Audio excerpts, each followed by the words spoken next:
Isang mapagpalang araw mga lods. At ngayon po ay i-deploy na po natin yung ating mga bubo. Yan po. Kami po ay papalaot ngayon at ihulog namin yung aming mga bubo. Yan po mga lods. Bali 3 piraso lang po muna yung dala namin at di kasya sa bangka. Babalikan na lang po namin yung dalawa para parang next batch sa paghuhulog. Okay mga lods. Ayan po mga lods. Kami pwede galakbay na patungo sa aming first spot. Ito sa aming babae na tinatawag naming bangka. Kaya po bangka ang tawag doon ay marami kaming inihulog doon na mga lumang bangka. Kaya ang code name po niya is bangka. Ang lugar na yun, yung babae namin. Yung mga luma namin bangka ay nalagyan namin na seat at doon namin inihulog. Kaya ang code name po ng babae na yun, yung lugar na yun ay bangka. Kaya pag sinabing doon natin inihulog kay bangka ay yun na po yung lugar na yun. At sa susunod naman po natin uhulugan ay yung may kalaw. Ayan po, nandito po tayo sa lugar ng aming pabahay na si bangka. At ihuhulog na po natin yung ating unang bubo. Ayan po mga lods. Palaut ng konti. Yan, isisentro lang po natin doon sa ating coral reefs sa ating pabahay. Yan, nasigunan ni Kuya Andot.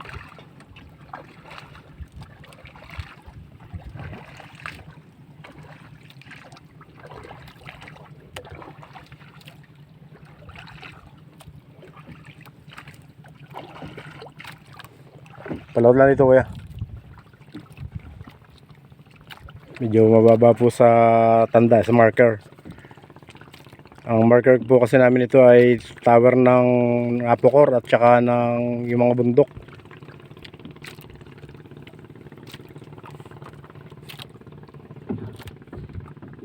Kunti pa pataas.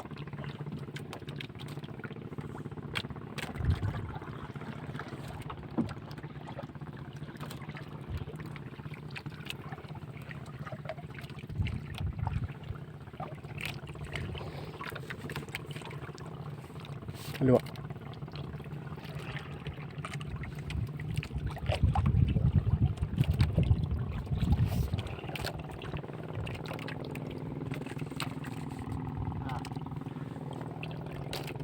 Sige, hulog na.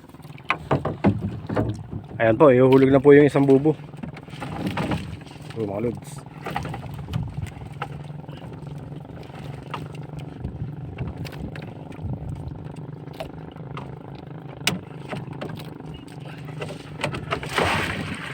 Yung lubid baka mapasabid.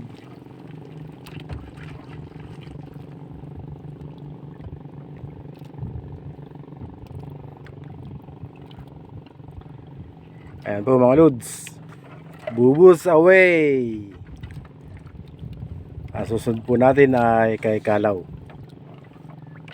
Actually yung kay Kalaw po ay yung po ay isang logistic ship ng panahon ng mga Hapon.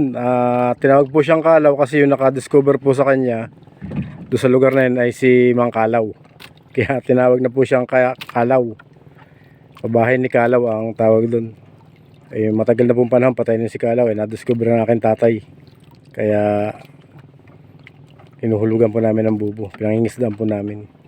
Actually matagal po matibay kasi logistic ship. Barko. Next stop, punta tayo ron mga lods. Okay, tapos na po tayo sa ating first stop. Tapos na po tayo kay bangka. Susunod na po tayo sa bahay ni Kalaw. Tapos second stop, bahay ni Kalaw. Po, second spot. Dito na po tayo sa pabahay ni Kalaw. Ayan po. Out po siya ng bayan ng Siain, Plaridel, Quezon.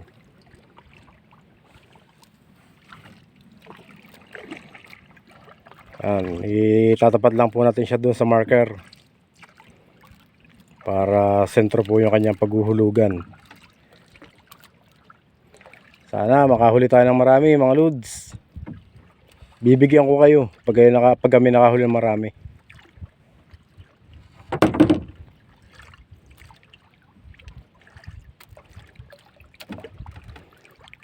Wish us luck mga lods. Sana po makahuli tayo ng marami.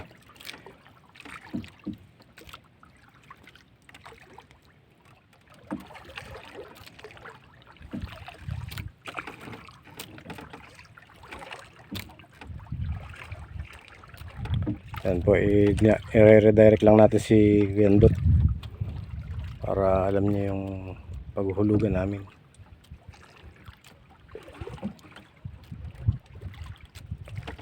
Okay mga lods, yuhulog na po namin.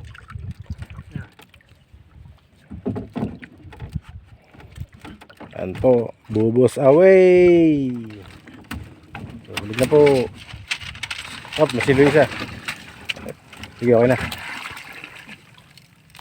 Yan po, bubos away.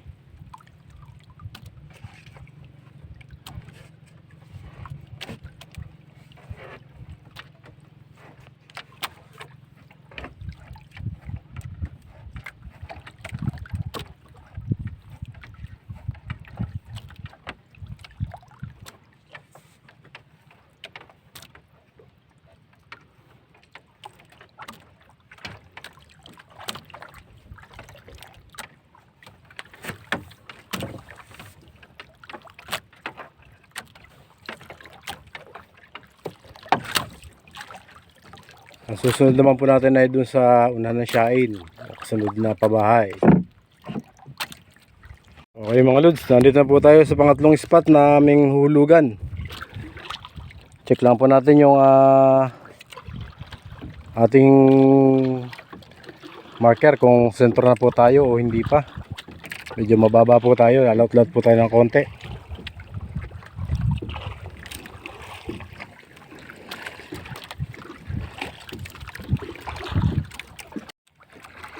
Ayan mga lods, check lang natin yung marker kung okay na ba. Yeah.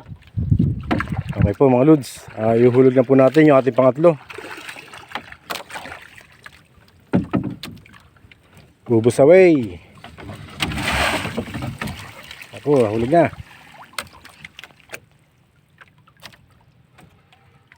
Ayan po mga lods, lumulubog na po.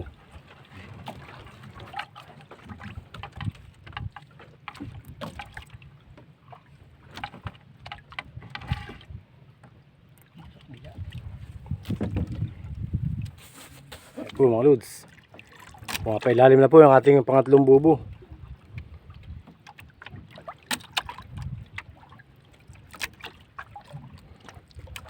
Ayan, malalim na po siya. Mamaya ay babalikan po namin yung dalawa para may huli pa rin sa may aming tapat, kay Alan at kay Tapat, na fishing spot namin.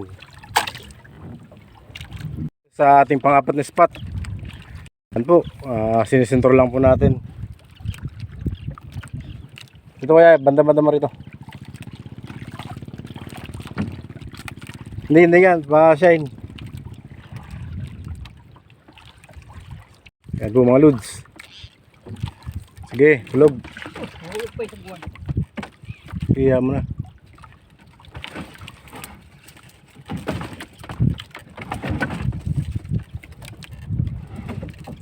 Bubos away.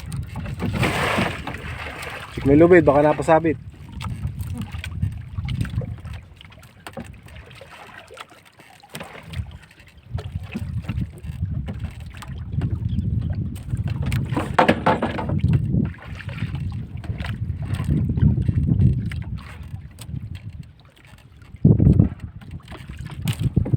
Ayan po, lumulubog na po yung ating pang-apat na spot.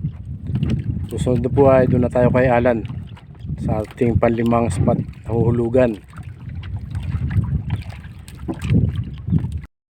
Ayan mga lods, nasa panglimang spot na po tayo. Nandito na po tayo sa pabahay ni Alan. Ang codename po niya ay Alan, itong spot na to. para hindi po tayo magkamali at magkalito-lito doon sa ating mga lugar ng ating spot. Okay na po. Nandito na po tayo sa tamang marker. Ano? Ihulog na po natin ating bubo. Bubos away.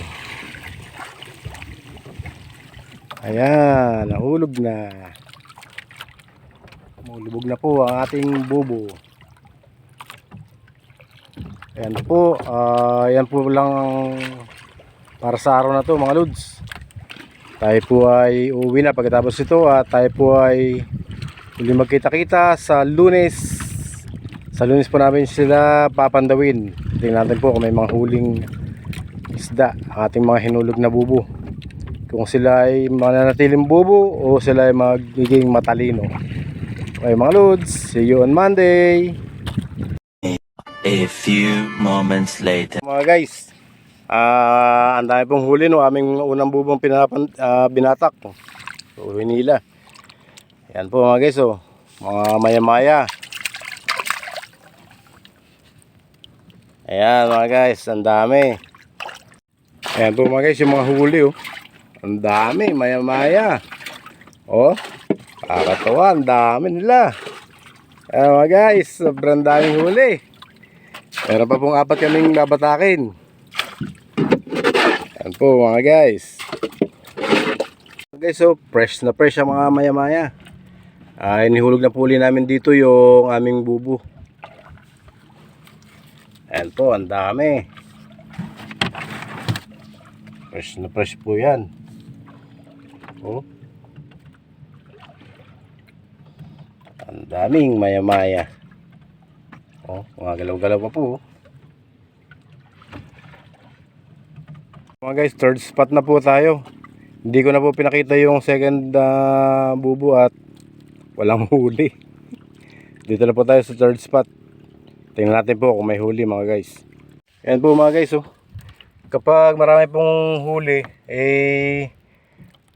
para siyang kumukulong tubig. Hilahin mga kuya.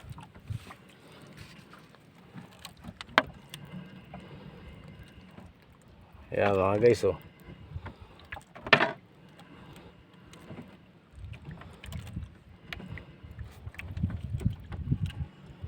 Kakaroon po siya ng mga bubbles.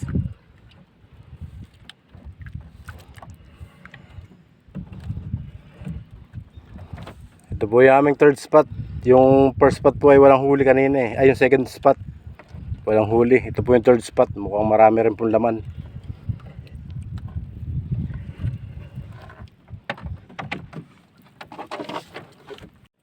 Ayan mga lods, ihulog po ulit natin dito yung ating bubo. Ayan po, sinesentro lang po natin. Bari 2 red snapper po palang huli, tsaka isang popper fish na maliit. Tatapon po natin siya kasi wala pa yan laman. Ang susunod po natin ay doon sa ating pang-4 na bubo. Kita-kita po tayo ron mga guys. Yung mga lods, po ang huli ng pang-4 nating bubo. Yan po. Ang buhay pa po. Medyo maliliit lang yung nahuli niya. Yan po mga guys. At next spot po natin ay yung pang-5. Punta po tayo ron maya maya. Yan po mga lods. Ito lang ang huli ng naming bubo. Isang popper fish at saka isang maya-maya. At naihulog na po ulit natin yung ating pan-5 bubo. Dito pa rin sa spot na to. Okay mga guys, tayo po ay pauwi na. Bye bye. Yan po mga guys, ang huli namin lahat-lahat. Yan po. Yan mga guys, ang cooler lang po. Ayan. Padalhin sa timunan. Buhay pa mga guys, oh. May hinga-hinga pa. Sariwang sariwa. Maya-maya.